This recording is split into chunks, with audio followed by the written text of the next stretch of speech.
Right, we're back again. It's, Wicked. it's great to get you back on the show. You know, Morgan, your episode is our most watched video on YouTube right now. Nice. Yeah, Just a Poil actually helped us by sharing it, and it's had over like 300 views. So it's doing really well for a small Brilliant. channel anyway. How's prison life treating you? I was pretty relaxed at the moment. Lately, I've been doing miniature flower arrangements Really? from all the little flowers that grow on the lawns. It's like Oh quite a lot my of god! species when you collect them all. And something to do, a little thing to do each day. I worked out there are, as well as exercise, there's 4 times of the day you can mill about outside for a bit. Like going to education, coming back for lunch, going out to the afternoon, coming back from the afternoon. And you That can mill about, like looking at the bees and the birds and the bees. that really does not sound that bad, to be honest. Like, No, I mean, every time I'm out there, I'm like, oh my god, I'm so glad I'm not in Brixton. Like, what was screw Brix? What? that. How does God. Brixton compare? I mean, I never been there, but a person sentenced the week before me got sent to Brixton from the prison. And I don't know, I just bet it's asphalt, hot, horrible, just, yeah, gross. It was a bit like that. Potatoes, It was a bit like that in Peterborough. all right, yeah. Yeah, it's just me. All I got to see was concrete, steel fences, yeah, and metal doors. Right. Fun times, fun times. It sounds like you've got you pretty good there, mate. To be honest, I hope you get to Yeah. stay there. Are you in a single as well? Yes, yeah, for several months now. Yeah, it was only like 5.5 months until we've got single cells, and yeah, every day, yeah, when I go out to exercise and lie around on the grass, just make myself incredibly lucky. Like sometimes it's an hour to lie about, and even you can lie under the shade of some trees on the it's really mossy, soft grass too. Yeah, pretty lucky.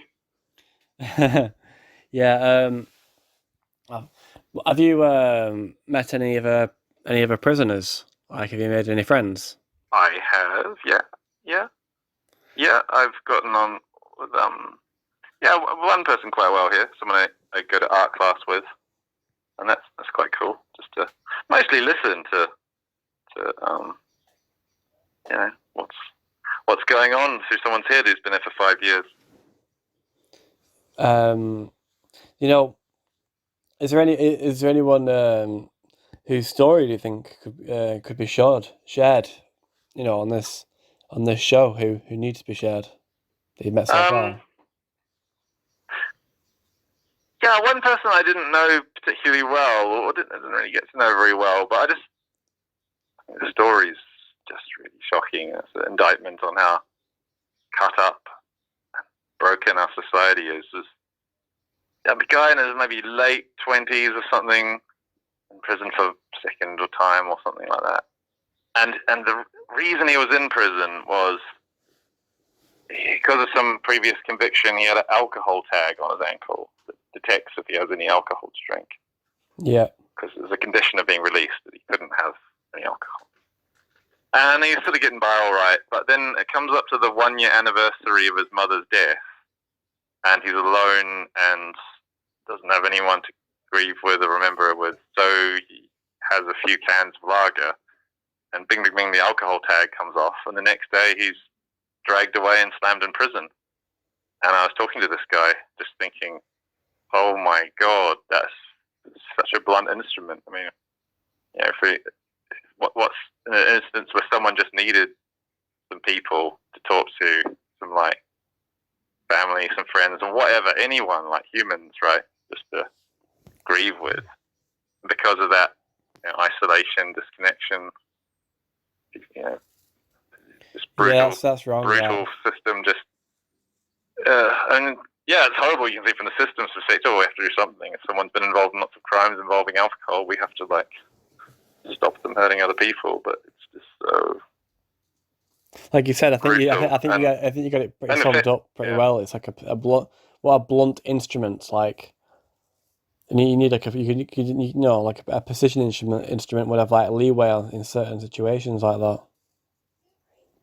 would be more insightful. I To mean, you people's really need a situations. community of people to. Yeah. When you're in pain, you need to be held by people, right? So when you don't have that, all you have is this black and white justice system that has very crude tools like imprisoning people or releasing them. That's when the only tool you've got is a hammer, everything looks like a nail, isn't it? Yeah. And this guy was, you could see a lot of he would tell these wistful stories about the last time he was at this prison, saying he had a big garden area that he took care of, a big massive flower bed and a big vegetable bed. And he was just talking about it in glowing terms, like, oh, that was a great period of life. If only they could get me back to High Point, which is the prison I'm in now. Oh man. Yeah.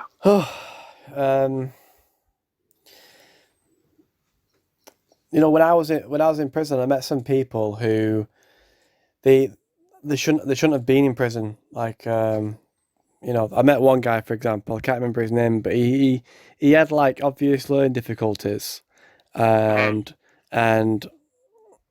he didn't seem to have like a full he could be able to consent, like it's like be treated like an adult. Really, obviously he was loving. I'm not saying anything bad about him, but so somebody like that needs to have like a certain level of care, like to take care of them. And this guy was just thrown in with the rest of like the general population, and even the other prisoners were kind of all looking at each other, being like, "This guy, he's not in the right kind of prison." Do you know what I mean? And you meet so many different people who have like drug addicted to drugs, and the solution for someone who keeps being found with drugs addicts, throw them in prison, where they're either gonna try the best to get all the drugs, or like, I don't know. It's not a very good system in my opinion.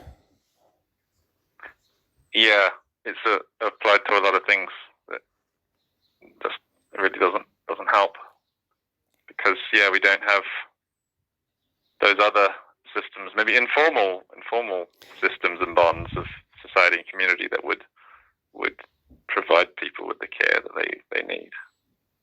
And so lots of people Can I ask you? get chucked in prison. Can I ask you? Do you know anything about Marcus being deported? I know that the immigration department have threatened them with deportation. It's the process goes on. It can go a very long time, depending on how you appeal it, and I don't know the details of how it works, but yeah, they've started that process, and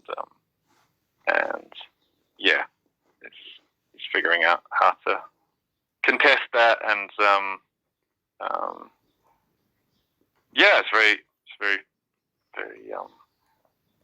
it's really awful, because having a partner here, and having a family that he loves. So has he got a partner that lives in the UK then? Yeah, absolutely. Several years ago, fell very much in love with a woman here, and has been a part of her family, and helping her with her kids and stuff like that. Just helping out, being part of a family, and it's just awful that the system might tear him away. I feel quite sad actually in that situation, because like that guy, he's had a choice between like doing what's best for his partner and his family in this moment, or doing what's best for humanity as a whole, including his partner and his family in the long term. And the decision to like make a decision like that when you've got a partner and like kids to think about as well, must have been a very difficult place to go to for Marcus. And incredibly difficult, and shows this incredible bravery and sense of responsibility to do what he can. Like, I didn't put anywhere near that much at risk, because I guess I'm a British citizen, and wasn't living with a family at the time, so I didn't have people that might miss me so much directly. So I'm just in awe of Do you still see him? His bravery and resolve. Yeah, it had been up until a couple of days ago, and then the people at this prison, the guards, just got some scare in their heads and took Marcus up to solitary confinement. Oh and then yeah. they sent him to a kind of one of the bad wings of the prison. As some sort of punishment, but the reasons they For won't what? explain. Yeah, it's really, they won't explain. Yeah, pretty maddening. But that's the sort of thing that can happen. You know, I really want to get him on the show. You know, I've been unable to get hold of him so far.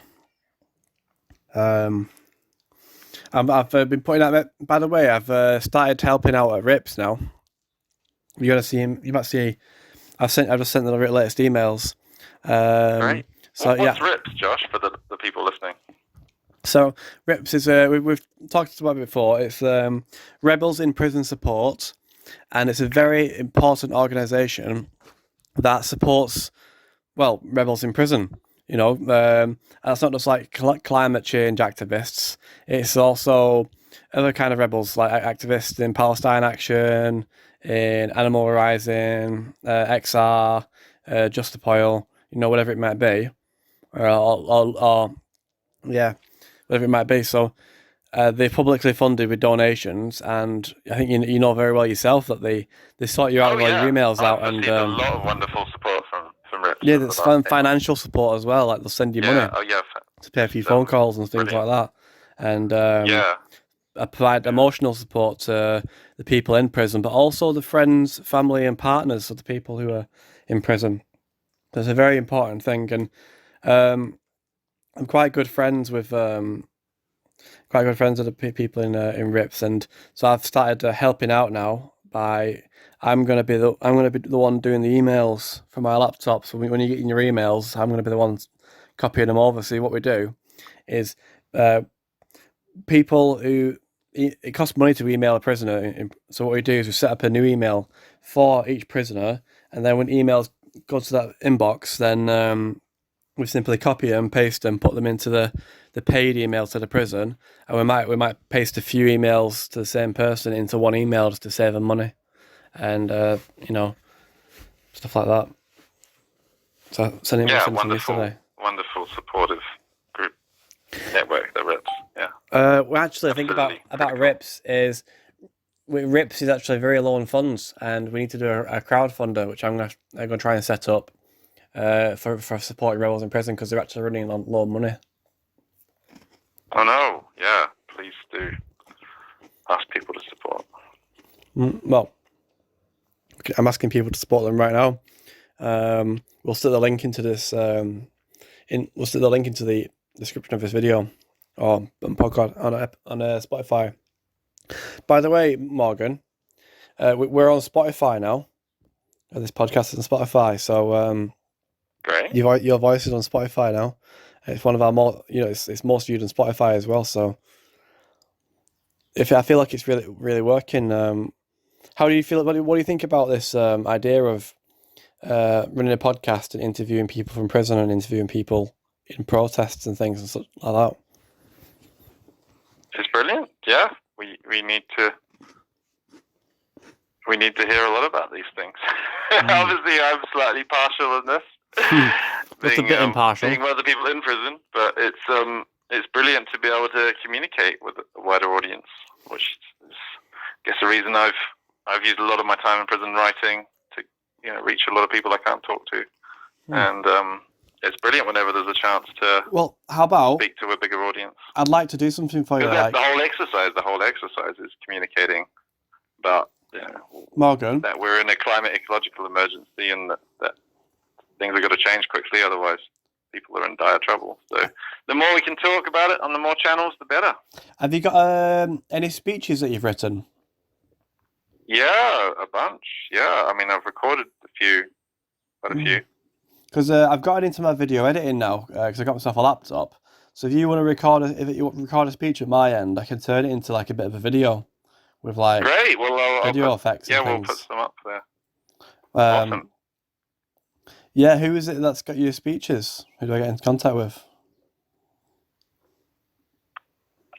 Where have they been? I mean, at the big one for Extinction Rebellion, and there was the march, the Free Morgan and Marcus Oh, march. you did it live. Yeah, that's right, you did it live. And the Not My Bill rally, the whole coalition of social justice movement. Morgan, whilst I've got you here now. Sorry. And actually, next weekend, you're going to be doing a speech at Glastonbury.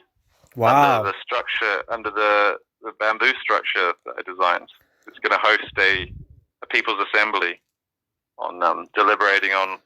Can we get one of your speeches on now? Pardon? Can we get one of your speeches on? Can you deliver a speech to me now? Whilst I've got you right on. now. I have to go and grab it from my folder. It's not pressure if you don't want to, but I think because I've got you quite a good clear recording here, so like it would be a good place to do it. And find the Not My Bill speech. This was the last. Yeah, because what I'll do is I'll stay quiet and I'll clip it out of this recording and make a video into it. Okay. I'll be quiet and just let me know when you're starting. Right. Let me just shift all my junk around.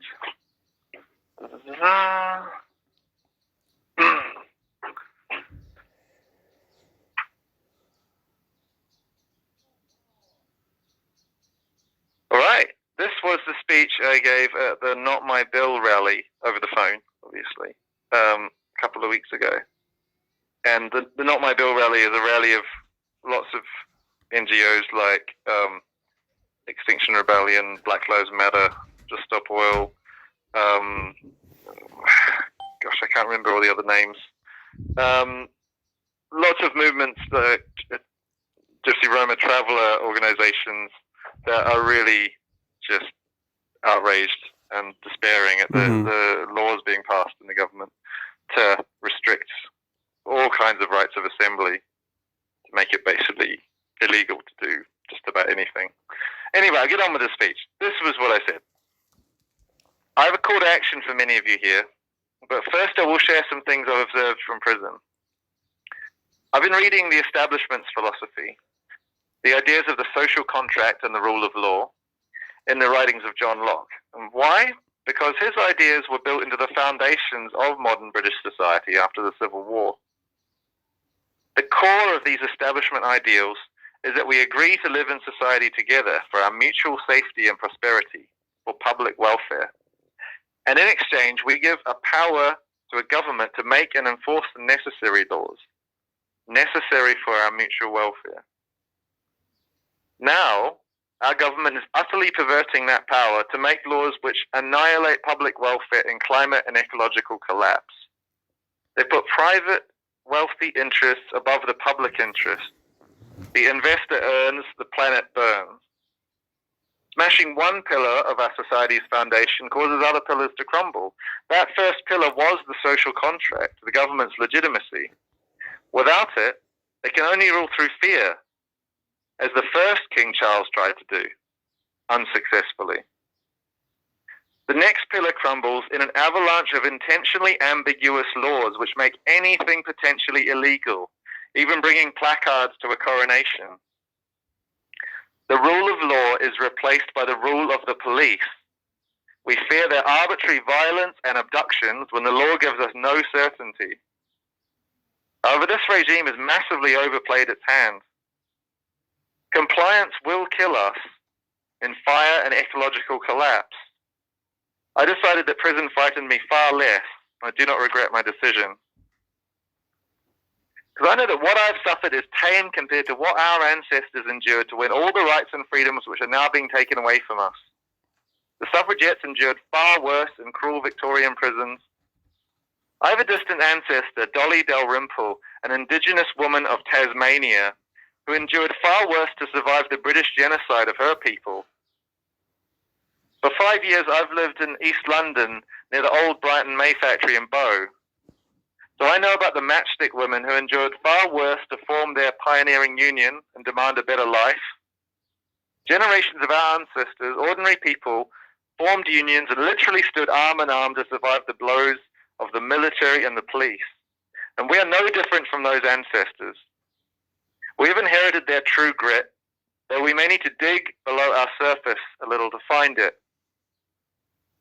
I've watched all the recent strikes on TV in my cell, and I've been inspired, because I see the parallels between our movements.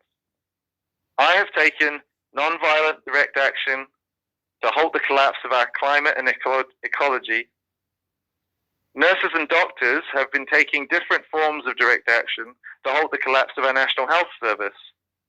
I see that unions, like climate activists, make the difficult decision to go ahead with these actions knowing they will cause some people trouble, because we know that every day people are suffering and dying due to collapse of the system level. And often those are the most vulnerable people on earth. Those who've done the least to cause the crisis. It's particularly true with climate breakdown. So when I hear the press and government ministers demonizing unions, climate activists, and moving to outlaw them, I know this comes from the same source as the demonizing rhetoric which I endure. This is an attempt to frighten us from using our full power. They're wary of something they read at Oxbridge. 340 years ago, John Locke described the power that we are awakening now at this rally. Quote, "The community perpetually retains a supreme power of saving themselves from the attempts and designs of any body, even of their lawmakers, whenever they shall be so foolish or so wicked as to carry on designs against the liberties and lives of the subject." Never in history have we seen designs so foolish and so wicked. Our rulers now worship some symbols on a bank computer in Threadneedle Street. The growth of those numbers is prioritized over the growth of life of our children. This dangerous radical cult is reaching its end game. Their Kool-Aid is the insane pursuit of infinite economic growth on a finite planet. What do you do when a reckless gambler overplays their hand? We urgently need to call this government's bluff. They can write all the laws they like, but ordinary people on juries decide whether to enforce those laws. That is the ancient wisdom of British culture, and it's something I'm proud of. We should all be proud of. So this is my call to action. Assemble where you need to assemble. Stand up and speak what needs to be heard. Then lay this dilemma on the conscience of ordinary people on juries. Now this is dangerous. You can have no certainty in their decision. What I can promise is that you will be liberated from the psychological torture of witnessing as a bystander the greatest crime against humanity and nature. But I have felt this liberation, and it is a far, far deeper peace than I have ever known. That is moving, that, to be honest, mate. Yeah, I shed a tear on that, to be honest, because it is it is a far greater peace than I've ever known. To not be a bystander. Yeah. Some days it doesn't feel like it, but when you have quiet time to reflect and things are good, I just feel, because what more can you do? What more can you do, right? I mean, you can keep campaigning from prison, though. That's the problem. You can keep doing things. You keep writing, you keep campaigning. You can. But I think you can do actually more. I think you can actually do more from prison, like because you kind of like platformed in a way, because because you're in prison, people want to hear from you. Like, this is why. Yeah, that's the madness of it, and that's why, like, the sentencing social justice activists to long sentences just kind of adds fuel to the fire. I mean, the good fire. It does, doesn't it? The healthy fire of life. Because it actually does. What you said, people are interested, and thank God for that, really. People are interested in hearing. Put away and disappeared. Which I mean, but that happens to people in a lot of other parts of the world, and so I feel that even heightens the responsibility of me living here, because I know that I won't be murdered or tortured or beaten That's how he gets into prison. Whereas a lot of parts of the world, you don't have that certainty at all. Yeah, I do know. I'm aware of that actually, and I am concerned though that might not always be the case forever in the UK. Yeah, absolutely. Even in the UK, we've got structural racism and structural misogyny, and the British justice system damages a lot of people, and it is bad. It's still bad what happens here some of the time. So I don't want to whitewash that out. You know, one of the things I noticed when I was in prison in London, I was on a wing in London, and there was probably like, I don't know, 60 odd lads on this wing, and there were 60 lads on one wing, and I think I was the only person. Like they're all black lads in this wing, and I was the only white guy, and I'm there thinking like, I'm sure like this is way disproportional for whatever region we're in right now. Like this to me is clear proof that like, you know. Yeah, I mean, because even from my vague memory of demographics, London's maybe half white European people and half, of other skin colours. Well, this was like. This was quite very clear and very stark. Like I think I was like the only white person on that wing. Wow, God. Yeah, I mean, I was doing little mental surveys. Well, actually, I did literal counts in Essex.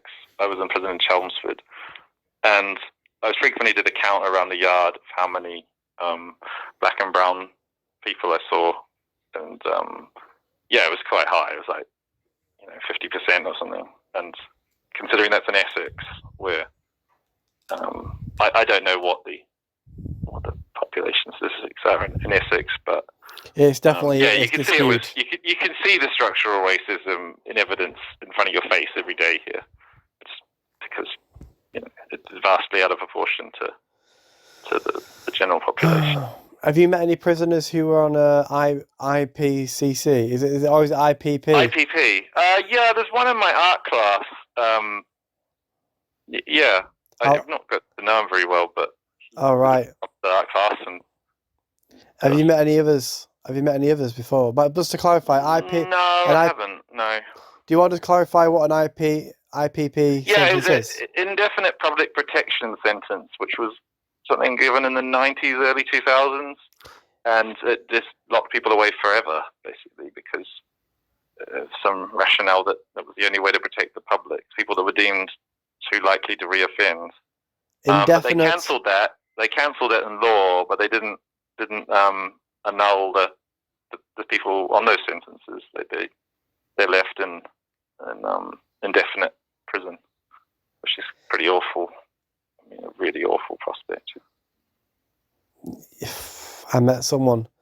One of my cellmates was on that. An indefinite prison. No, it's indefinite public protection. Yeah. So he'd done some kind of robbery or something, but he was called TJ, and he was only myself for like 3 days because I got moved somewhere. Yeah. And he'd been sentenced to 2 years in prison on that sentence, and he'd been in there for 8.5 years. And he was in there for in the indefinite future. Like he had no release date, so because to get released, he had to do this course. To get released, he had to do a course to prove that he could go out in the public again. Well, that course was not available in his prison. So he's just kind of like stuck in limbo. And the only way he can actually get to do the course is if he's got to apply to change prisons, so he can get to the prison that's still got a course, and then he's got to apply to get on the course, which takes take over a year, and then he's got to do the course, and then when he gets out, if he ever does finally get out, he'll be on probation for the rest of his life. Oh wow! 99 years of probation. Oh my God! So Yeah, I mean, I've not met many people with that, but the one I have met in my art class, like you can see they've obviously had a very troubled life. Like, they obviously had a lot of traumas inflicted on them or something. But it's another example of just a really blunt instrument, because we don't have we don't provide the resources and care and community that could hold a person like that and just let them live some kind of life. We just say it's too hard. What were you saying before you got cut off then? I was saying I'd met one person on IPP in the art class I'm attending at this prison, and I can see they've had a very troubled life. Like, you can see it in their behaviour, and I don't know what they've suffered, but they've clearly suffered some kinds of trauma and things that have been very, very damaging, and I can see it's another case of prison being applied as a very blunt instrument to solve all the difficult problems.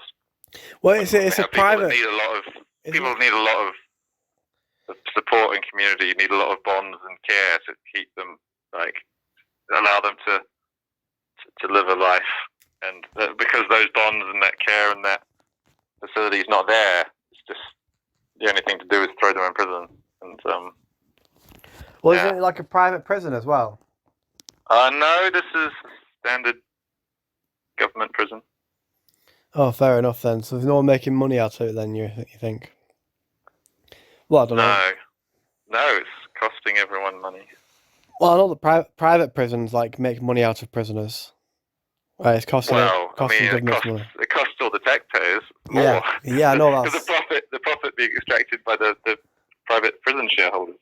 Yeah, that's right. So I was in a private prison when I was doing it, when I was in prison. Oh, okay. Yeah, so I felt quite salty about that. I didn't want to work whilst I was in prison. I was happy to do the art class though. So, in your art class, what have you been creating then? Mainly pencil and chalk and pencil sketching. Did a bit of painting. Learned to do a cubist style painting. That was quite fun. It was quite fun learning this simple trick to do that. And I've got making a printing block, lino printing block now. I'm doing a portrait of Malcolm X because I'm reading one of his biographies at the moment. So cool. Doing his portrait, I'm going to make a print of that to get in the spirit. He's just such an inspirational figure from how he turned such a tempestuous younger life and such hardship. See, I don't know anything about you, Malcolm X. Anything? Well, there's many books written on the subject, but basically came from a very, very difficult upbringing where his family was subject to a lot of racism, and at one point their house was burned down by Klansmen, and the baby sister died in the fire. Their father was killed in mysterious circumstances. They don't know. It might have been white supremacists. They just don't know. And his mother broke down sort of midway through his childhood, unable to care for them, and he got fostered. And then he just had a really off the rails teenage period as a young man. Just got into a lot of trouble, and then in prison educated himself and became a great debater, orator, thinker, and a very influential, especially minister. A very influential what? A minister, and basically a political leader of black empowerment. Right? Wow, that's impressive. I mean, not everything he did was good either. I won't say he was a saint or anything. He was intensely misogynist, and he was anti-Semitic, and he was just straight out racist against white people as a response. And it's an understandable response when you're brought up with your house being burned and your siblings being murdered. It's an understandable response. It really is, isn't it? But he did help create this Nation of Islam. It was a mutual support network of black people who were like, well, we're in this hostile environment. Let's all work together to strengthen ourselves and protect each other. So it's understandable response to the really awful, See, I think that conditions. I don't think governments like to have communities that are reliant. Because a population that's reliant on its government or its governors can never turn away from them. You know what I mean? It's a theory I've been playing around with in my head over the last few months. Like the only reason our government's got any power is because we rely on the services that they provide us. But if we can create communities that didn't rely on those services, well, they kind of lose their power over us. Besides bringing in the army. I mean, but there are some services we'll always need to do as a kind of a club of everyone, like on a very big scale. There's some services that need to be done at a very high level. But there's lots of things that, if things can be done in a smaller, more local community, they should be. And a lot of the time, we don't have that. But I think what broken up communities and left so many of us isolated is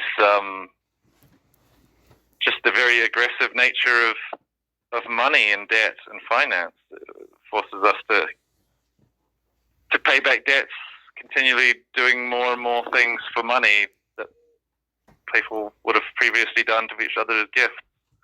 Well, so when you do things as a monetary exchange, you don't have a bond and relationship with people, and you're very alone at the end of the day, and that destroys community. And I think we've seen an inexorable division and been chopped up inexorably over the last few centuries. Well, yeah, I mean that's kind of like what I meant by what I said about like having to rely on the government. It's more than the government; it's about relying on the system, really. Yeah, whether the government is something in Westminster or it's Amazon and their executives who manage how you get your whatever it is you need. If it's all managed by company, corporate governance is kind of governance. If it runs things in your life, then it is effectively the government, part of the government, in a way, vaguely. Do you think it's possible to just take let's say take 10 couples with, I don't know, let's say 10 couples. They don't have to be all men and women, and then they all sail together and they buy a plot of land together, and they all build like little eco homes on the land, and they all use permaculture and grow all their own food and harvest all their own rainwater and the rest of it. Like, don't you think people would be a lot happier if they were doing? Do you think that, for one, do you think that sounds like the movie Lobster, where if you're not in a couple, you turn into an animal after a year? I've not heard of this. Is that film? Oh, that's a good movie. Well, there's no more world left to flee to. I mean, that was the dream that people departed into the American West. Well, white people did. It was an empty place. There's no more empty world left to flee into. So that's forever going to remain there's the ocean, and it's also you'll never be disconnected from the web of the sophistication of tools and services that we rely on. We'll never disconnect ourselves from this leviathan of I think it's possible. Society. Well, I mean, you'd have to live a pretty crude existence, and there's no empty land to flee off and do that in. So it's kind of a preserve of very privileged people in Western countries that could sell up and move to the country. Well, I was thinking it was like a community of people who all, pooled the savings together and bought. I know it's happened before. I know that there's been this has been happening. People in Extinction Rebellion have been doing this. I have friends who are doing this. Yeah, a lot of people are doing it lately. I remember I was in a workshop cafe in London a year or so ago, and I heard the people at the next table say, "Oh yeah, I've sold my boat and I'm buying this plot of land up in Scotland, put a cabin on it." Like every man and his dog is talking about it in liberal, progressive society in Britain. I've noticed there's so many people running for the hills. Kind of worrying sign. Oh well, God.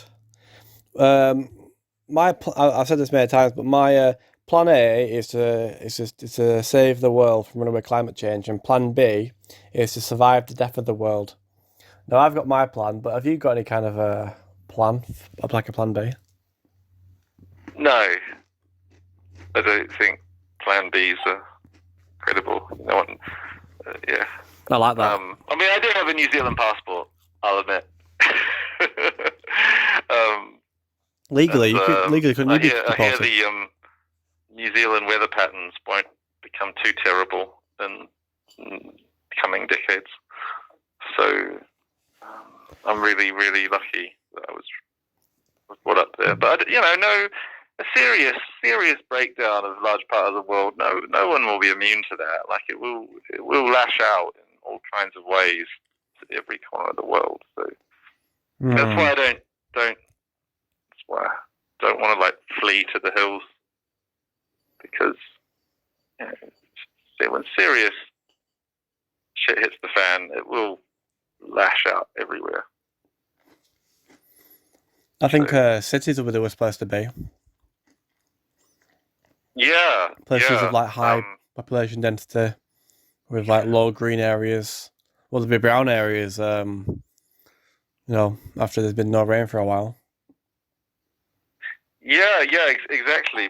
Places where there's far less food grown than people want are, in a very precarious position when there's breakdown in the bigger systems of trade and shipping of food, and it's definitely worrying. Like, I want to get myself. It's already happening. It's already happening. Like with the Ukraine war caused a big problem with food not being shipped to places in the world that needed that surplus delivered to them. Morgan, can I tell you something pretty mental that I've heard? Well, but I've heard, but we kind of all know. So, in Ukraine, if you're a man and you're over 18, you're not allowed to leave the country. That's what I've heard. And also, can you imagine being like a 19-year-old lad in Russia right now? Like, it's not really a good place to be, really, is it? To be honest, because Russia, I sure have got a history. It's so horrible, and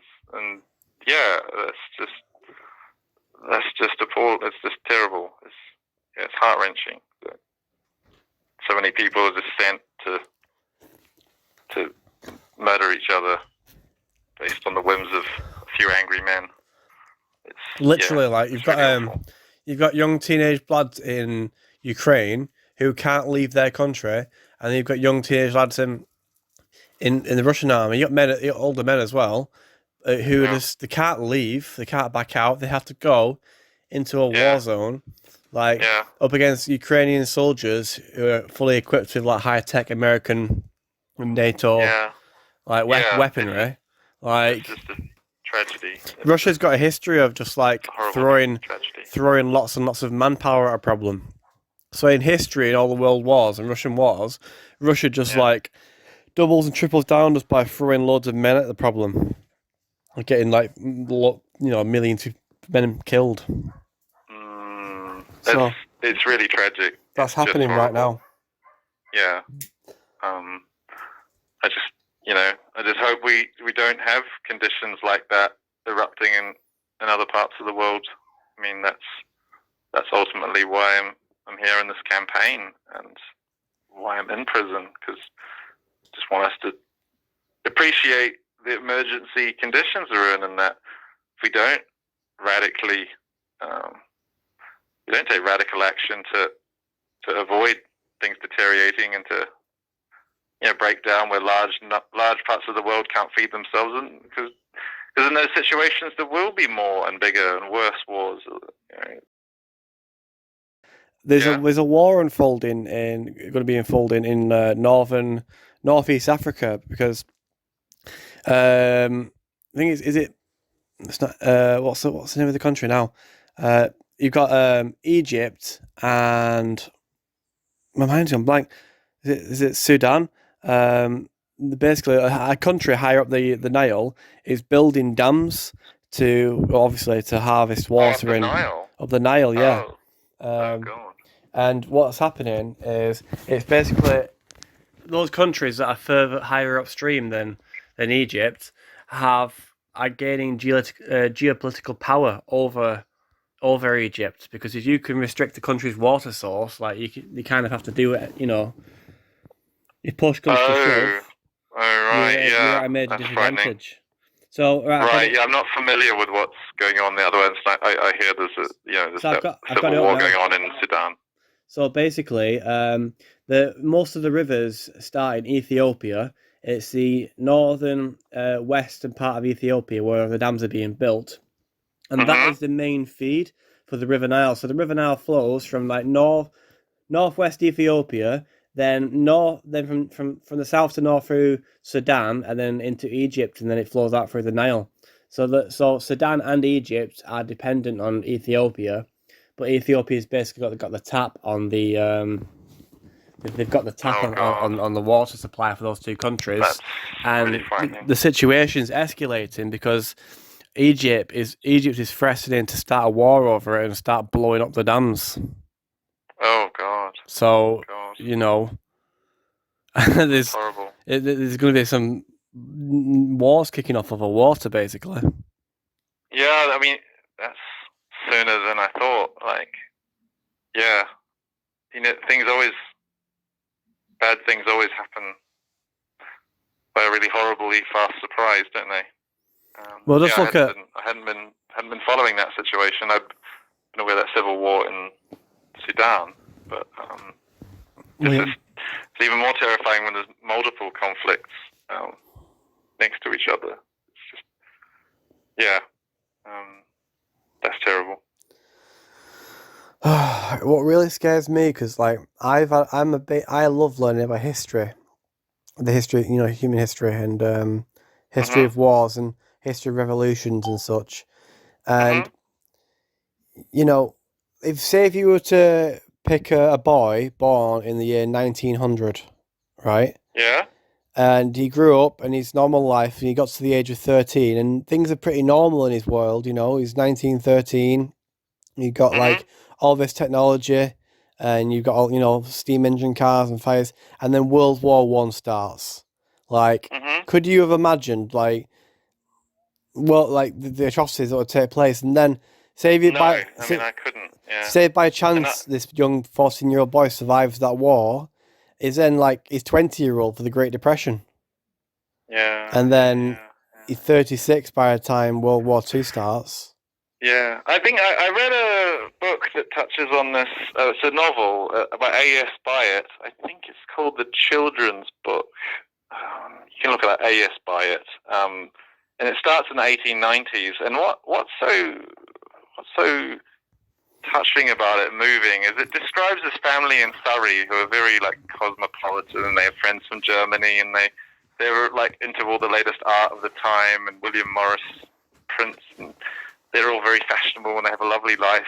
They have amateur dramatics at their garden, and they have a wonderful time, and there's several children and adopted children that grow up in this family, and they experience all the wonders of their age, the Paris exhibition, all the wonderful things that are happening in the world. And then, yeah, it all rolls around to 1914, and like 2/3 of the boys in this family are all killed in the mud in Flanders, and it's a book that has no closure. It just ends with a jarring desolation to it, and I think it's really touching because the normality and how you could identify with their early life. That's kind of what I'm getting at. Yeah. That's kind of where I'm getting at with this, because that could happen again. Like 2023, Yeah. like 1923, could you have predicted what was going to happen 19 in like 10 years later, 10, 12 years later, 14 years later? Well, Would you have I've read some people who did predict it. Some interesting really? philosopher, economist guy, Ghiselli, I think. I was reading something about an Italian who looked at what was happening in the treaty at the end of World War One. and economic issues and stuff. And yeah, I think to a few people it was clear really bad stuff was going to happen, which is like now. There's plenty of people pointing out that, well, obviously, because of these massive structural issues of making the world uninhabitable in large areas, there's going to be huge problems. Some of these things are foretold, aren't they? Can you imagine if there are so many like migrants coming across the Mediterranean from Africa in the next decade or so? Do you think we'll ever get to a point where the European navies would start sinking ships with people on? Well, I think this is the great challenge of our age. Like, we've really lost the climate crisis. Like, we might maybe salvage a survivable Earth for part of the world, but the great challenge is a cultural one, to rewire our culture to have this, I guess, unconditional love and generosity to people from far away. We definitely need it now more than ever. Like, that's the only thing that could really save us. So that's why I'm really interested in cultural spheres of action now. Like, that is the only thing that could actually like get a good result out of the next 50 years. And I don't know how it will happen. We seem a long way from there right now. And like in Britain, where there's a huge hue and cry and outrage about 40,000 people a year arriving without official permission. Yeah, we need to just open up the habitable parts of the world to hundreds of millions more people. Yeah, we really do. I mean, we need to build a cultural challenge, isn't it? We're going to have to build it's really moving. But it's hard when you actually think about it. We're going to have to build the infrastructure to support all those people. We have to build the schools and the houses and the hospitals. I mean, the good thing is that it's physically possible. It is. When you start with food and you read like Jordan Monbiot's books and a few other authors about feeding people with plant-based food, it takes like 1/10 the area of land if you actually just try to feed people with plants and don't have herds of animals. Like, horribly inefficient way to get food on people's plates. It's possible, it's possible to very much possible, yeah. To support massively large numbers of people in places like Europe, but it requires a huge cultural perspective shift. What do you think about to be willing to completely reorder everything and let go and let things flow into a new shape that accepts everyone from other parts of the world. Yeah, we can only hope so. Yeah. The Netherlands, which makes it really remember that when I first took part in Extinction Rebellion, I started meeting a lot of people who had worked in Calais, worked in the camps, like helping feed and house people who seeking asylum. Just met lots of those people. I've met a few of them as well. They were very aware of, a lot of people that just gone out of their way, spent months of their life going off to do these acts of just helping.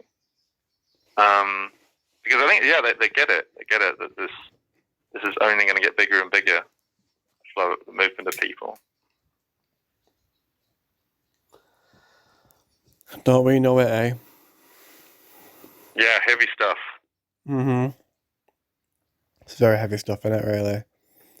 Like, when I was in prison, there was a few times when, like, for example, I was in prison watching TV. It was like at midnight or something, and it was a nature documentary.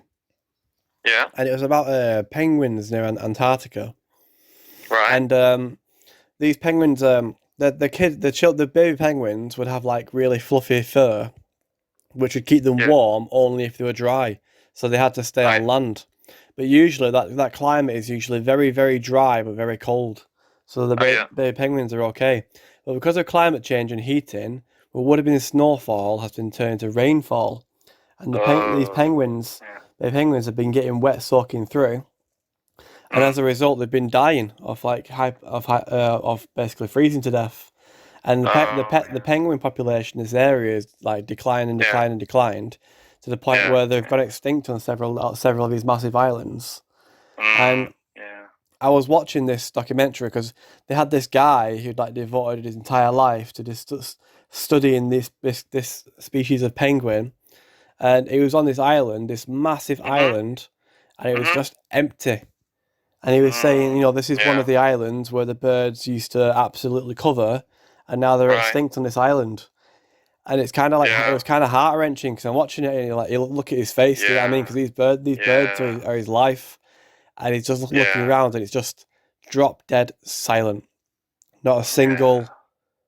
It's just empty, and the look on his face, like you can see, he starts to get quite moved by it.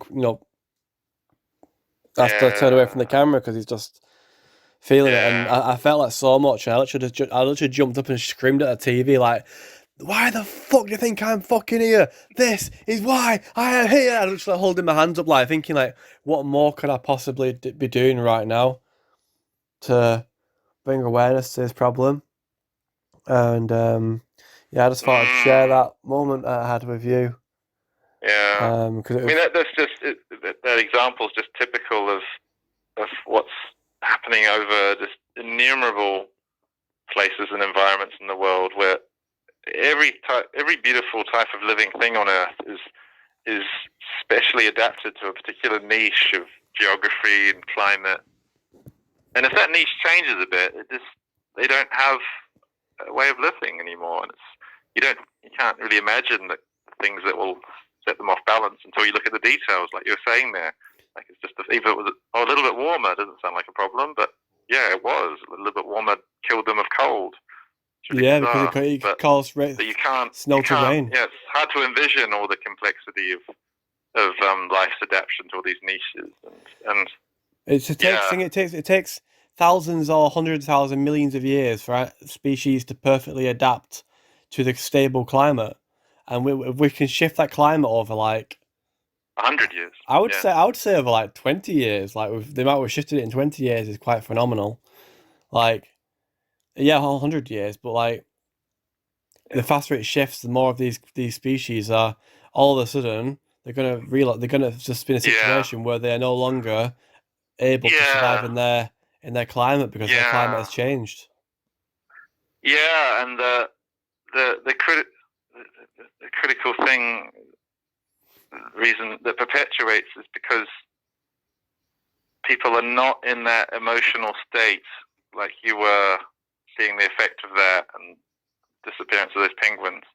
People are not in those emotional states when they're making critical decisions about things, because critical decisions are really made in financial circles. It's about this loan has to be made at this interest rate, and from that, so much human behavior is all driven. And people don't feel like they have any control over anything because of having big burdens of debt and paying it back. It's just creates a psychological condition where we feel like we're not in control of our actions. And I know my grandfather was a sawmiller and cut down loads of forests in New Zealand, and I'm sure at no time did they think, "Oh, should we leave this forest here?" They were just thinking, well, we borrowed all this money to start this lumber company, and now we have to pay back all the loans to the bank on all this machinery and so we have to get X hundred tons of logs out by the end of the month. Like, people feel out of control of their actions. And on a massive scale, it's pretty horrific. It really isn't it? They did something quite interesting in Borneo, where they were facing deforestation. Is the government started a scheme where they paid local farmers to plant native trees on their land, and they radically Mhm. reduced the amount of deforestation. Well, they didn't reduce the amount of deforestation in that country. They reversed it. Mm. The rainforest, I think it was down to like 1/3 of the original size, and I think Mhm. they've like doubled it. I got it back to like 85% or something like that.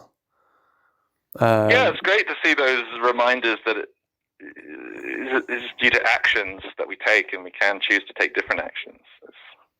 It's good, but It can be. I think we can do it. You know. the large scale force of finance is not going away anytime soon, and yeah, I mean, there's a possibility that maybe the status quo economic system is decarbonized, but I want to ask you a question it actually, as an engineer. might result in more in just shifting to different type of extractive destruction.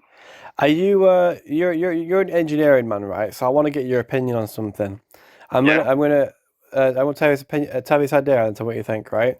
Imagine if Elon Musk was to use his many rockets to launch and deploy a reflective material that will spread out into billions of tiny pieces into low Earth orbit over the planet to reflect the percentage of sunlight from hitting the surface of the Earth before it hits the atmosphere, and you put it into a low enough air orbit, whereas after like a year it'll catch on the or after a year or 2 years it'll catch on the atmosphere and eventually fall back down to Earth, and the effects will stop.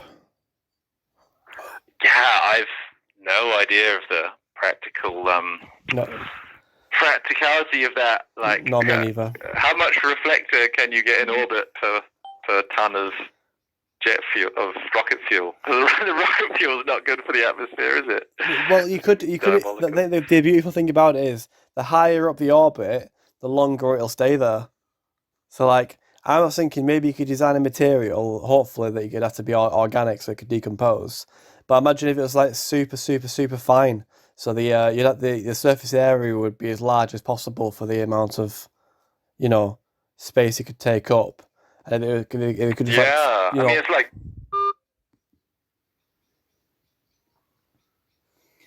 Well, it's good to know I recorded the ending, isn't it? Yeah. Do you mind me doing this, little babe? No. I'm just gonna leave it recording because he's probably gonna. I want to catch the I was Well, recording those. It's recording us right now, but I want to cut it out. Okay. No, nobody will hear it.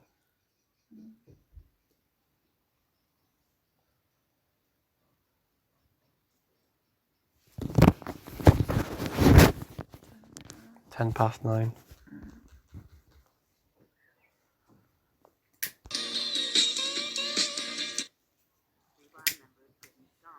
Do not wish to accept this call. Please hang up now. Hello. Hello, you're back. Right. You was about to answer a question about about putting a Yeah. Deflecting sunlight with things in orbit. yeah. Okay, should we carry on? Let's just carry on. Yeah. Right. I don't know.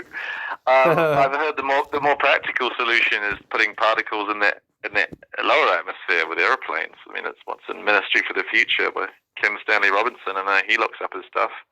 Yeah, I mean, solar sails in orbit. I mean, Well, it wouldn't be solar sails. 'Cause, it'd be like dumping tons of particle matter, like a fine dust into. Yeah, I mean, you sound like you've read up about it. I've not. Well, I'm just thinking. I'm just thinking about it really, but like, it's like a thought experiment for me. I've not really preferred it. Yeah. I do know that the American Army are planning to dump aerosols into the atmosphere and trying to artificially cool the Earth to buy us more time.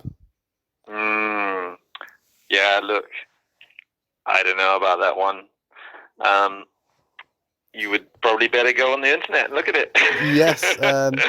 Rather than me speculate. I think once we have like self-replicating robots that can just go out there and use like asteroids to generate more of themselves, then they can do some pretty impressive stuff. I think to manipulate a larger environment. Yeah, I mean, send a little bit of stuff up there, and it just keeps working to generate more of more robots. Well, they worked out like the fastest way. We're not going to have to be our topic now, but the fastest way to colonize the universe would be to have robots that like land on other planets, replicate, produce more of themselves, build more spaceships, take off to other planets, and repeat on every single planet, on every single asteroid in the entire solar system. Yeah, I mean, we better get that general AI and its robots off soon. Otherwise, they won't be much where the launch pads left on Earth on the way we're going. We should send that general AI off because it'll have to be our ambassador to the rest of the universe. Because it seems like we're probably fucking everything up back here. I think that's basically Elon Musk's plan. He seems to be like, well, the Earth's burning, so let's run that hell. See, I used to think that Elon Musk was trying his best to do everything to protect the Earth and humanity, but he's completely missing the feedback loops in Earth system. Like, it's either he's not aware of those feedback loops or he's not really. I don't use Elon Musk as a guide for good and wise behavior and priorities in life. It seems really bizarre to be so obsessed about getting people to Mars when we're killing a far more habitable planet right in front of our eyes. It doesn't make much sense, does it really? Yeah. But on the other hand, it's good that people are developing electric vehicles that let us transport without such big harm to the planet. But, well, they will not. I don't really. There's no salvation in just electrifying the status quo, decarbonizing the status quo, because it will still be extractive. It will still demand infinite economic growth, which will drive us to rip up more and more of the world inevitably. So even if it's electric powered, it'll be still destructive because we'll need endless minerals and endless resources of all kinds. So, well, I was about to say you have to create the batteries for the electric cars. Yeah, and all kinds of things as well as batteries. Like, if you demand infinite economic growth, we will destroy our only home. That's a fundamental system and it's change. sad that the political consensus in the British government, both sides, is still that, well, we have to have infinite economic growth. And that's, it's a death wish, isn't it? So that's sad. It's good that in the UK, at least we've got one side of Parliament saying we should stop drilling up new oil and gas. Oh, but they'll change that. They'll change that as soon as they get in power. I don't trust Keir Starmer to keep his word. Well, I think that's why we need civil resistance. Serious civil resistance. What do you think we could replace our two-party system government with? Proportional representation in Parliament would be a good start, and a citizens' assembly for strategic decisions, like a once-a-year cycle of citizens' assembly selected by sortition to determine, could determine the strategic framework, and that Parliament could really implement, figure out the details of the laws and exactly how it works. I think it's horrible looking at the discourse from Parliament and government. It's not a method of figuring out how to do things at all. It's just a Punch and Judy show of yelling at each other. It really is, isn't it? And they don't even respond with answers. They just, if some very valid criticisms leveled at the government, they just fire back some other tangential facts that may or may not be true, or usually really a twisting of the truth and a bit of lie and a bit of truth. There's no debate to find a way forward going on, and that's why citizens' assemblies selected by sortition and facilitated throughout the structured process, informed by specialists, it's been shown around lots of places in Europe to be a really effective way of making difficult decisions in society. Yeah. But we have to get that happening in Britain. I hear there is someone's organising an independent citizens' assembly to model what would come out of it, which I think is a really good step. Where's that? Because the government, I don't know who's running it, but There's going to be a citizens' assembly soon on how to deal with climate ecological breakdown here, and just to demonstrate what a randomly selected group of 100 citizens would decide through deliberations if they were. Wouldn't it be really funny if like they came out with the decision to keep burning more fossil fuels? Well, so it would be funny. Would they, knowing that guarantees the death of everything we love? It'd be ironic. I mean, they probably wouldn't do, but it'd be kind of ironic if they did. Yeah, I doubt that. I doubt people have that much of a death wish. No, yeah, you're probably right. They probably would come up with like quite a reasonable response. I mean, because they would think about. I mean, it's about how that affects other people in the world. I mean, the worst thing about Britain carrying on to burn oil and gas for another 30 years is that the worst effects are not felt by us. They're felt by people in other parts, the hotter parts of the world, and the worst, the most appalling bit of it is there's lots of the parts of the world that Britain in previous ages colonized and exploited, and as the final kick in the teeth, now we're going to burn your skies so you literally can't live in your homeland. But I think that's why any reasonable group of citizens in the UK who would look at this seriously and considering that we have to live in society, brotherhood and sisterhood with everyone on the planet now. The only credible and moral and responsible decision is to do whatever you can for your neighbours to make sure that they survive. Otherwise, they're going to get hell of angry with you. As just a practical point.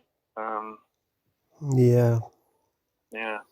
So I'll be really keen to see what comes out of the model Citizens Assembly. There was one launched after the first Extinction Rebellion. The government actually ran one, but really did it as a show, and gave it kind of limited scope. But it still gave pretty encouraging results. But it wasn't really given a full scope or any power. Of course not. Yeah. They wouldn't give them any power, would they? No, people don't like to give up power when they've got it in a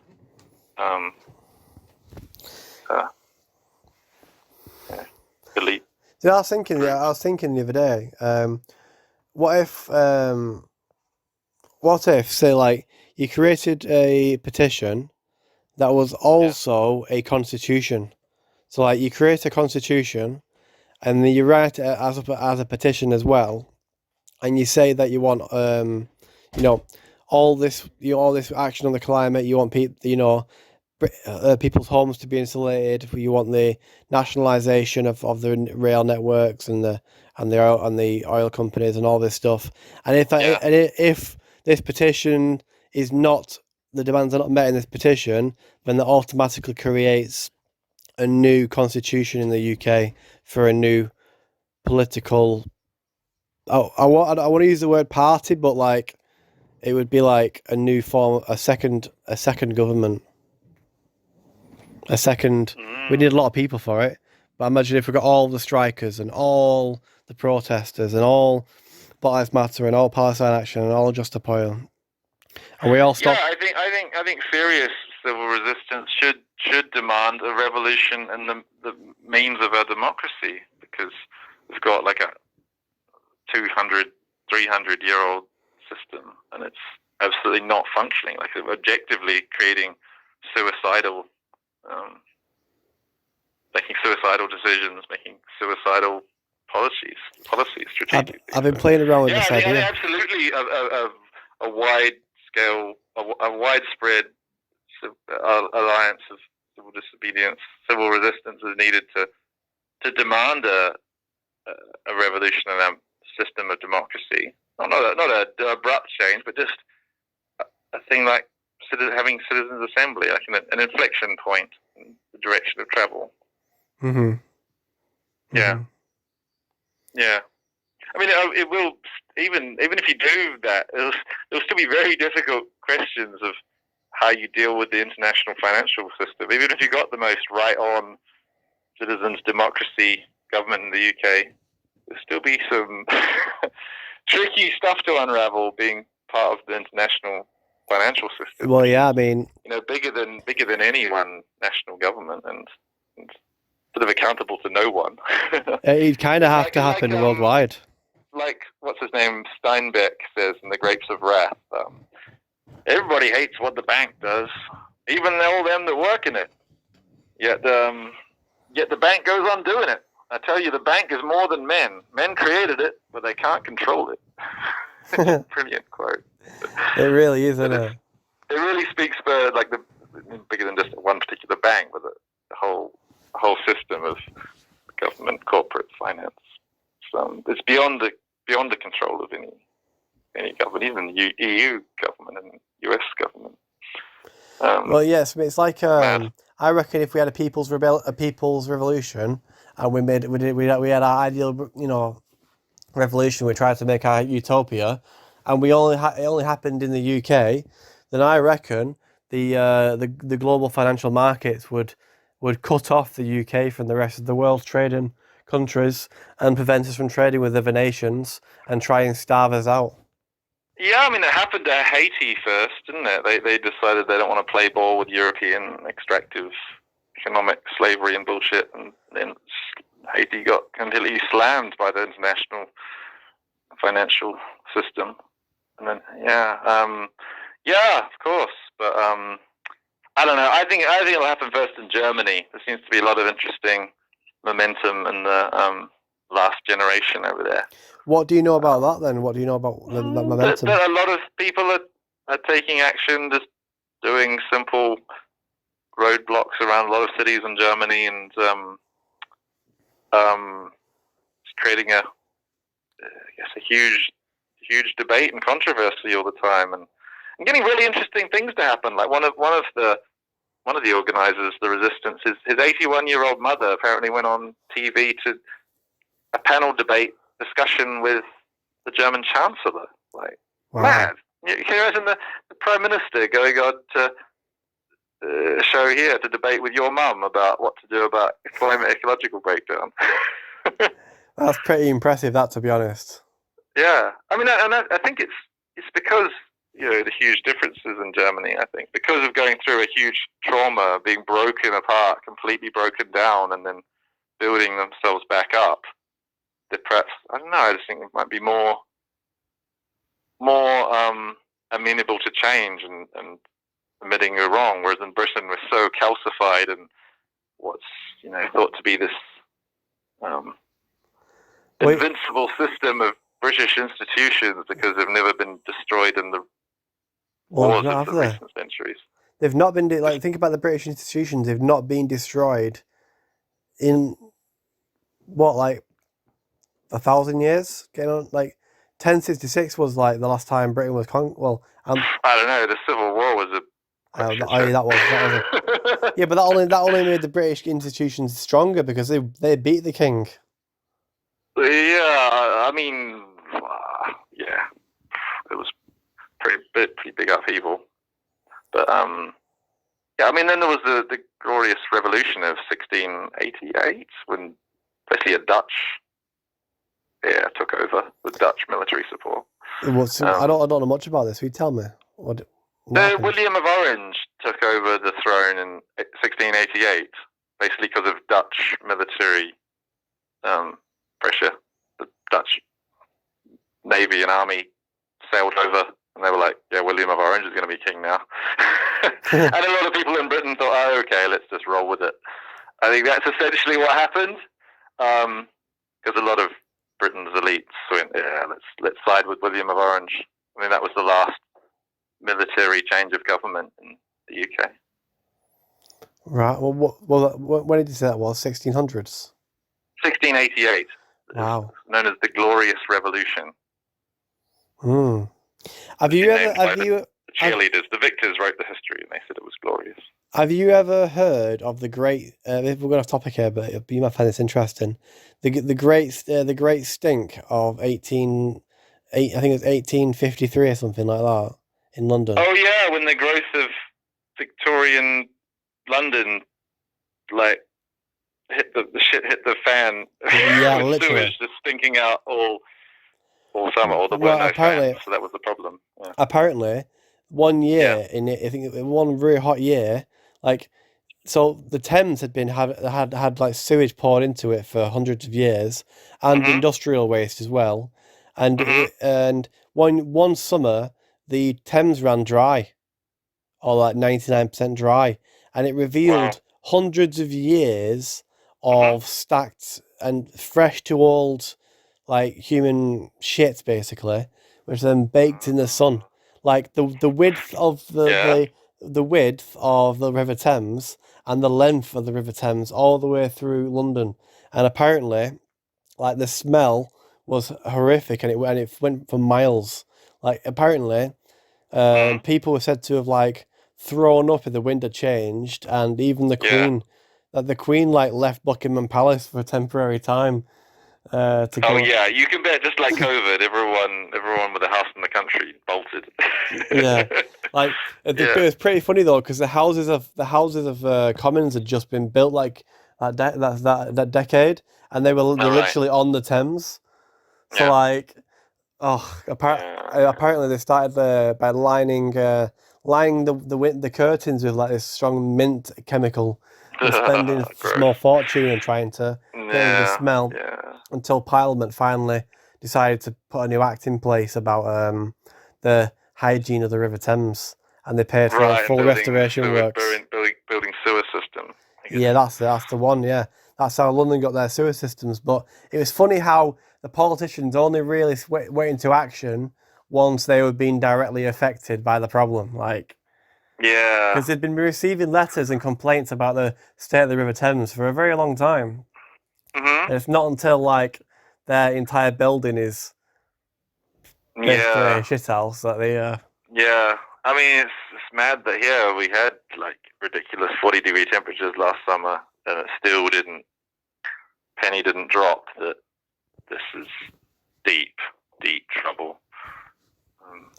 It's really scary, isn't it? I mean, there were so many fire brigade call-outs on July 12th last year that they just couldn't respond to lots of fires, and it just was good luck, really, that the wind didn't blow. Otherwise, there would have been a firestorm over, like, large parts of England. But just a bit of good luck allowed a lot of people just to put it out of their minds, like, news cycle, what's next? Oh yeah, Prince Harry said something about having sex in a field. Move on. It's maddening, isn't it? God, I remember seeing a picture of the UK last summer. I think I was in prison at the time, but I got the newspaper with the picture. Oh yeah, you were in prison from July, right? From July until December. Yeah. And, like, what were the hottest bits? You're in prison in London. Where were you? In Peterborough for the majority of it. Oh, okay. Right, in the heat. I was in London. I was in Pentonville for 2 weeks when it was 40 degrees. Oh, that's awful. God, yeah, we just were in our boxers the entire time, like, occasionally throwing cups of water in our faces. Oh God. Was your cell, like, particularly hot? Like, was it facing the sun? Or no, it was actually all right. Like, the one I had in Pentonville was okay, but then the one I had in Peterborough was, like, more facing the sun, so it got. Oh no. That one was, like, quite hot, so we would just, like, sit around in our boxes, and I bought. That's horrible. I bought a fan. That's horrible. Oh God, I'm really lucky here. Mine faces northwest. Faces a little. I see the setting sun a bit. Because, oh God, it'd be so awful being stuck in a cell facing the sun. They have quite big windows, these cells, big barred windows. And actually, Marcus had one that faced the sun during most of the day, and it's really warm in there, and it's not particularly hot yet. So yeah, that's pretty awful. Being locked in a box, just baked in the sun. It's horrible. Yeah, we did get a fan in the end. I mean, I ended up, like, getting a t-shirt. I used to get, like, a t-shirt and then soak it wet in the sink and then tie it around my head. That usually works. All right. Oh, rough. Yeah. Can I ask, what's your cell like? Have you got any art on the walls?